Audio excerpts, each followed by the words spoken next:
Buena canción. Pudo haber sido una gran noche. Y yo creo que futbolísticamente quedó al debe. Sí, estamos hablando del clásico. Clásico por supuesto. Poco fútbol. Poco. Más de neutralizarse que de otra cosa. Sí. Sí, un partido mediocre. Malo. De pocas emociones, poco remate. Malo. Católica, por ejemplo. Porque no hay que olvidar, Feña, que se enfrentaba el que mejor juega contra el puntero del torneo. Exacto. Sí. Entonces uno dijo, esta cuestión va a ser... Pero viene siendo una tendencia en los clásicos. Sí, Son excepciones en donde uno ve realmente espectáculo. Ahí se impera más bien el miedo a perder que el deseo a ganar. Ahora, yo creo que dentro de todo... bueno, lo que acabas de decir. Sí, porque... Pues es que hay, más que en lo general, podemos ir a lo particular, porque el miedo a perder lo tenía un solo equipo. Exacto. O sea, porque y incluso desde la postura, desde los cambios, por ejemplo, las modificaciones que hubo en el desarrollo del partido, especialmente en el segundo tiempo, Católica dio un mensaje que se estaba conformando con el empate. Si tú tienes a Medel con un estado gripal, no estoy diciendo que no lo ponga, al contrario. Y hablar del esfuerzo de Medel, Medel ha jugado desgarrado. Ya lo conocemos. Un animal. Pero llega un momento en que me imagino que no le daba más. Claro. Y pide el cambio. Osa un poquitito. La uno atacada por la izquierda, osa un poquitito, mete a Ampuero adentro y Arancibia de lateral. No, va con un central y no porque hasta Uraga se haya equivocado. Es porque las señales. Claro. Entró Farías. Y Rosell, Farías. antes que Rosell, y ese es el mensaje que dio Claro. en su momento Thiago Núñez, teniendo a un Rosell que lo había guardado la fecha anterior precisamente para tenerlo como una alternativa en el clásico, un jugador que va para arriba. Y entonces creo que el mensaje se dio desde el banco. Yo creo que Católica asumió desde antes del compromiso una superioridad de juego de la Universidad de Chile. Creo que la neutralizó bien en el primer tiempo. Y una parte donde fue mejor Católica. Y sobre todo el comienzo. ¿Qué hizo? Claro. Se paró arriba, se paró alto, le fue a apretar a Arangui escondida. Y jugó directo, y eso Claro. complicó a la U. Ahora anduvieron muy bien los defensas de la U para las coberturas. variar. Exacto. Fíjate que, a propósito, quería partir con el primer concepto tuyo, Coqui, porque fue efectivamente un partido de mucha refriega, mucha batalla, de mucha simulación, de mucha interrupción, de mucho silbato. Y fíjate que yo creo que todos los jugadores leyeron que el que estaba dirigiendo el partido Era nuevo. era un árbitro nuevo, y todos quisieron ponerle un poquito de Cuando presión. yo vi que Suki y San Pedro empezaron con los aletazos, Claro. y que siguió Díaz con Arangui, dije, listo, este se lo van a llevar. Pero ya cuando veo a Bernedo, Todos. que se entienda, ya uno más chico que tiene... Claro. Se lo llevaron todos puestos. No fue un mal arbitraje, No fue decisivo. No fue decisivo. pero no se puede... Los jugadores si no colaboran no se puede jugar. Bueno, en ese contexto difícil, porque cuando los jugadores no contribuyen a que el juego sea más fluido, ciertamente que pudo sobrevivir bien el árbitro. ¿Ah? Creo que en este caso la apuesta de Roberto Tobar me parece le resultó, porque no se dejó sobrepasar por esa actitud permanente de los jugadores de los dos equipos, de querer llevárselo por represión, Claro. de alguna manera hacerle sentir su inexperiencia. Había dirigido solamente 5 partidos en primera división, este era el 6º, su primer clásico. Bueno, escuché a Tobar en la previa del partido decir que era mentira. Que Si no le iban a reconocerlo. que era mentira que la Católica y la U habían vetado a algunos árbitros y que esto era por rendimiento. No lo va a decir, pero está no lo va a bien, decir. pero Feña, omite, no mientas, porque creen que la gente es idiota. ¿Cómo va a arbitrar un tipo que tiene 5 partidos? Al margen de que no lo haya hecho mal. Si tiene que ver con que, digamos las cosas como son, los clubes apretan, apretan. Todo, pues sí, hay ahí un lenguaje que no es público y un mensaje que no es público, y eso es parte también de la práctica de la secretaría, de lo que se juega fuera de la cancha, y eso ha sido siempre así. Ahora la U hizo la pega porque la U es potencial líder. Alguien me dice, oye, Coque está séptima. Sí, bueno, tiene 2 partidos menos. Con Y la tiene Unión 16 Española y con Colo-Colo. Tiene 16 puntos y 16 más 6 son 22 y el puntero tiene 19. Claro. Entonces, es un ¿Qué partido- sauda? hasta empatando y ganando, ¿cachai? O sea, se puede meter puntera. Y creo que ese es el gran pecado de la Católica. Porque, claro, alguien me dirá, bueno, Católica gana su partido pendiente y es puntera. Sí, pero tiráis al competidor para atrás. Es que yo creo que es el cálculo que hizo en su momento Thiago Por Núñez. eso tanta conformidad con el empate. Lo que pasa es que independiente de la posición de la tabla actualmente, o la que tenía Católica antes del clásico o antes de la fecha, de manera evidente todo el medio hace también una competencia paralela entre los 3 grandes. Lógico. Porque la comparación es evidente, o sea, están en una lucha permanente. Entonces, no era un mal negocio desde el punto de vista numérico, estadístico, empatar con la U de visita. No era un mal negocio, por eso yo creo que la señal que dio Católica, muy temprano creo yo, de conformarse con el empate, de alguna manera también el resultado terminó siendo un castigo para esa postura. Y yo creo además, Feña, que es momento de decir que olvidémonos de la tabla, olvidémonos de los 6 goles a Everton, que es un fantasma, y vamos a analizar todo, y ya está bueno de decir que la campaña es mala, sobre todo por la forma más que el fondo. La Católica juega feo, tiene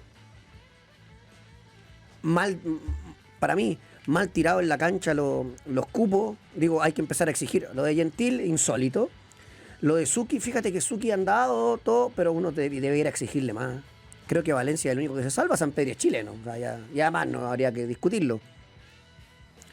El resto, a mí me gusta Dani González, que probablemente lo vendan. Y creo que hay que empezar a hacer también, hay que ir avisando con tiempo algunas cosas en Católica. La Católica va a hacer el intento por Diego Valdés. Ahora todos sabían, pero se dijo en este programa. Sí. Va a hacer el intento después que le resulte otra cosa. Y hay que estar atento con España a ver qué pasa con el Elche. Que ha sonado Dituro, ¿no? Si la Católica trae a Dituro, esto lo digo a título personal, para mí es un escándalo. No solamente porque le regalaste un palo verde y todo lo que fue su salida. ¿Qué ha hecho Bernedo mal? La Católica tiene un súper buen arquero. 24 años, buen juego con los pies, buen juego aéreo. Creo que cada vez se asienta más. ¿Se va a comer goles? Seguro. Pero si estáis convencidos, la Católica tiene un súper buen arquero, Feña. O sea, sí, yo imagino que lo que tiene que buscar es... O sea, tiene un segundo portero, buscó experiencia, por eso se explica la llegada de Melo, claro, ¿no? La idea es hacer mejor a Bernedo, no es traer a Dituro para que Bernedo sea el titular. Entonces, yo creo que... Sí, porque tampoco me imagino a Dituro viniendo para ser suplente. No me lo imagino, ¿no? Yo creo que en la Católica está bueno ya de algunas cosas. Ahora, yo no sé, esto es un trascendido, entiendo que ha sido descartado, ha sido desmentido de Cruzado, así que... No me gusta... Lo que pasa es que termina contrato, ¿quién? Pero si el Elche sube, se renueva automático. Bueno, vamos a ver, yo creo que todavía es muy prematuro. Sí, Diego Valdés, y hay que estar muy atentos a Gonzalo Tapia. Sí.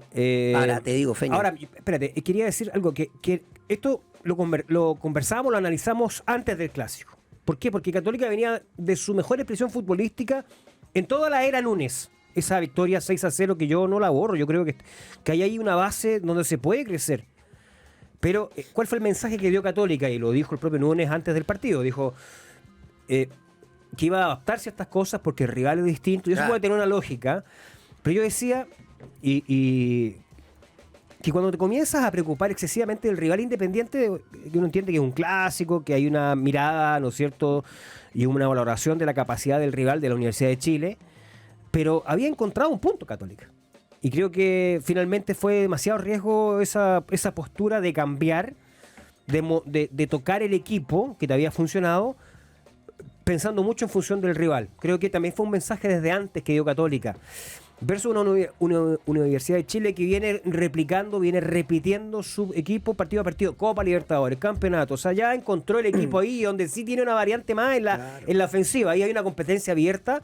Y fíjate cómo le ha resultado a la U, porque finalmente tanto ante Palestino como frente a Católica, la solución vinieron desde el banco para los goles. El Tuco Contreras lleva 3 partidos consecutivos marcando. Claro, pero además lo que es bueno analizar es que no solo tiene que ver con nombres, porque en algún momento salió Mena, pero salió porque ya estaba, digamos. Como se cansó. Claro, ¿y qué iba a hacer? ¿Meter a Arancilla a perfil invertido? No, tiró a Cuevas para atrás, que era lo lógico, y Valencia le hizo la pega. Entonces alguien mira, ahí lo quiso ir a buscar. Si Valencia se dedicó a perseguir al Mazábal. Mira, la pregunta de pauta de juego de hoy día es relacionada precisamente con parte de lo que decía Feña, los jugadores que entran desde el banco. El Tuco Contreras marcó el tanto que le dio a la U el triunfo sobre la U en el Clásico. Para ti, ¿merece una oportunidad como titular con los azules?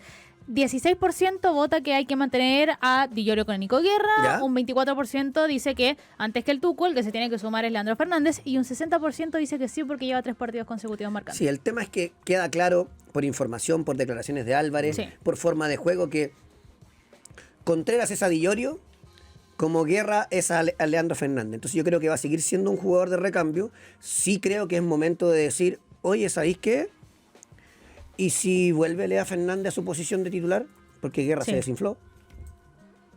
Y como está la competencia, bueno, así La como competencia lo ganó, lo puede perder. está abierta y en donde sí hemos observado una debilidad de la U, porque hay que mirar también las cosas. A ver, yo entiendo que la felicidad del hincha hoy, la sonrisa no se la quita a nadie, porque además es una manera increíble de ganar a un clásico. Fíjate que voy a citar el dato de Luis Reyes, Lucho Reyes, en redes Tremendo. sociales, que es un crack, saludo para él.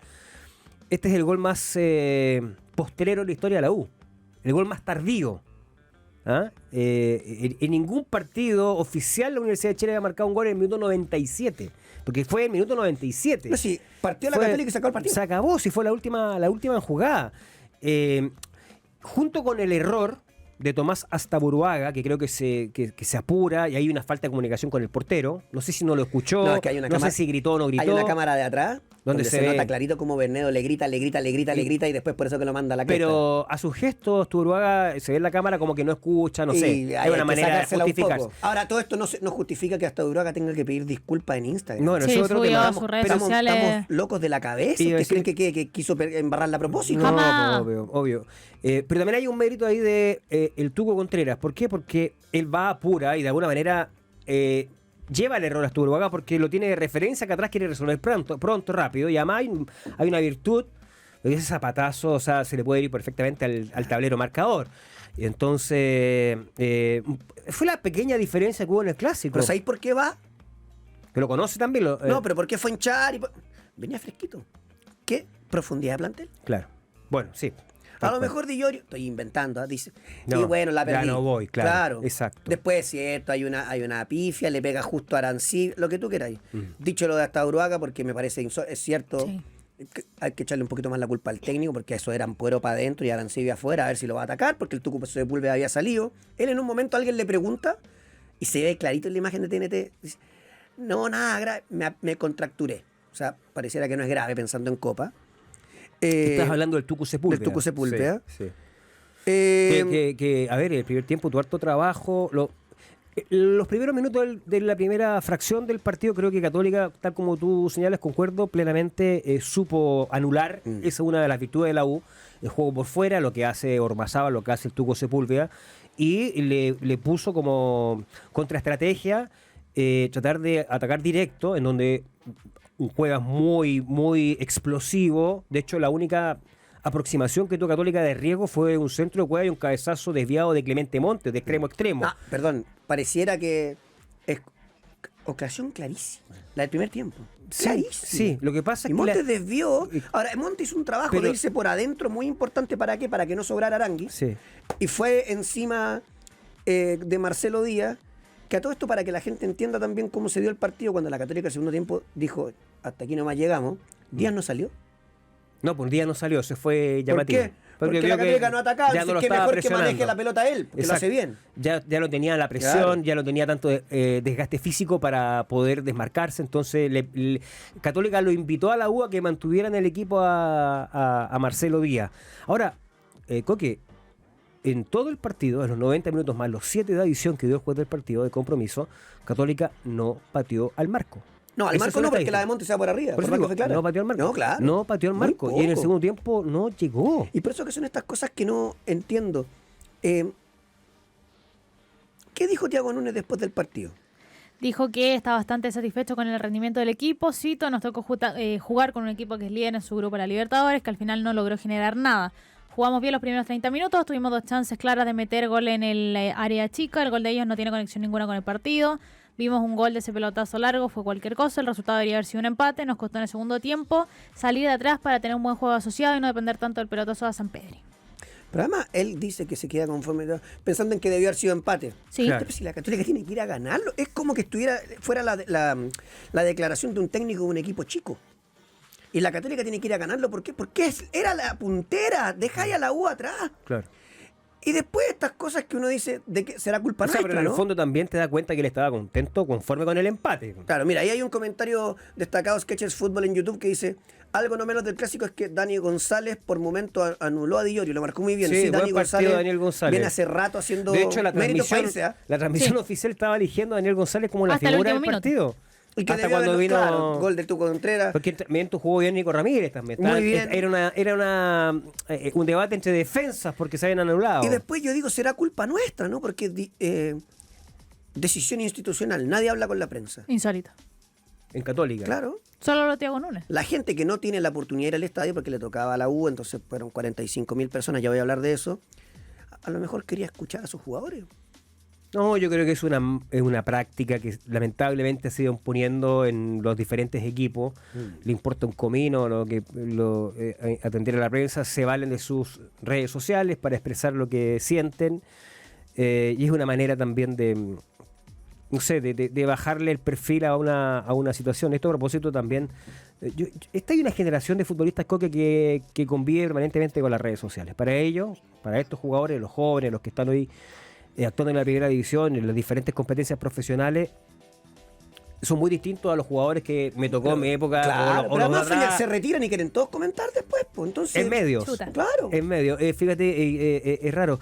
Pero yo por eso quería solidarizar con Tomás Asturbaga, porque imagino lo que debe ser eso. O sea, porque conviven con las redes sociales, se expresan a través de las redes sociales, se comunican a través de las redes sociales y resulta que cometes un error.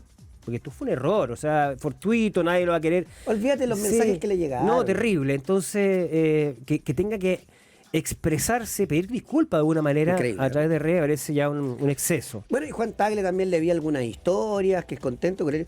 Entonces, si Juan Tagle opina lo mismo que Thiago Núñez, se entiende todo. Está en línea. Pues, Claro, ahí se entiende todo. Habrá que ver qué Es pasa. que también no esperaría una respuesta diferente. Hay que entender que perder así es muy doloroso. Perder así, Sí, el último minuto. Pero si Castellón tiene 3 tapadas, uno dice, bueno. Más doloroso todavía. Pero sí, pero es distinta la Ahí da evaluación. la sensación de injusticia. Claro. De injusticia, claro. Exacto. Pero bueno, esto con la Católica, con la U, fíjate que las declaraciones de Clark, el tema es que las hace él, entonces como que se pierde seriedad, pero tiene razón. La U está haciendo muy bien las cosas en el tema de seguridad. Sí. Vi la salida del estadio, todo en orden. Otra vez habían puertas cerradas en el estadio y eso dificulta la salida, hay que tener ojo con eso. Y efectivamente en la U sí podemos hablar de 7, 10 tontos, que ojalá los vayan individualizando porque el resto de verdad un comportamiento ejemplar. Bueno, decía Michael Clark que utilizaron un estándar superior para partido de competencia, probablemente un estándar que el que usa para Conmebol. Que lo dijo el ministro en tu podcast. O Es sea, que lo que dice el ministro ahí en la conversación que sostuvimos el día viernes, que están detrás del juego, disponible en YouTube, paso el dato nuevamente, es eso, ¿no? Que se le achaca mucho la responsabilidad de los cambios de horario a la autoridad, a la delegación presidencial, que es el que finalmente fija, pero se habla poco de cuáles son las medidas de seguridad que implementan los equipos para el estándar Campeonato Nacional, estándar Copa Libertadores o Copa Sudamericana. ahora, y en todo esto del no hablar, fíjate que los tres grandes están teniendo mucho, algo que en Argentina viene hace años y ahora se está dando en Chile, que es el periodismo partidario. Sí, señor. Tampoco hablaron con los partidarios. Estaban todos súper enojados porque van a eso. No, o sea, que no hablen, igual es legítimo, o sea, una Obvio. postura, Ahora yo de digo, una manera también de San expresar Pedri, Medel si tiene más experiencia. y alguno más. El capitán debiera dar un poco la voz. Le ponía el pecho a la bala y ya está. ¿Sabe quién también habló? Habló Aldo Marín, le preguntaron respecto ¿Ya? de la cercanía con Victoriano Cerda. ¿A dónde Claro. fue eso? Él dijo, si tú me preguntas por Victoriano Cerda, él es mi amigo, pero yo tengo amigos en todo tipo de ámbitos, soy amigo de muchas personas. Ahora, nosotros conversamos, en la tercera fue esto, Perfecto. conversamos de esta posibilidad y él no quería que yo viniera a la U porque sabía mi exposición, sabía lo que se estaba moviendo. Estos días leí a alguien por ahí, hay que ser valiente para meterse en esto, así que en eso estamos. Yo auspicié a Huachipato por la Copa Libertadores y cuando terminó su paso, su torneo, yo me salí de ahí. Buscamos varias alternativas como empresa para meternos en el fútbol y fue la más factible y la otra que tenía era la primera vez. Ese fue el vínculo que hice con Huachipato. Insisto, es mejor callar. Si los dueños de la U son los dueños de Huachipato, ¿para qué le vamos a dar más vueltas? Y además, insisto, en la U se tapa toda esta cochinada con un rendimiento en cancha genial. En este momento el resultado es una barrera de contención a la Que crítica. no hay que obviarlo. Es No. otra línea Sí, por el sí. lado. ¿Por qué? Porque Montes es parte de esto, Ignacio Tapia es parte de esto, Poblete es parte de esto, víctimas por supuesto, no los jugadores, porque el técnico de la U es parte de esto, un técnico genial. Genial, o sea, no se puede describir mejor. Es un muy buen técnico, pero es parte de esto también.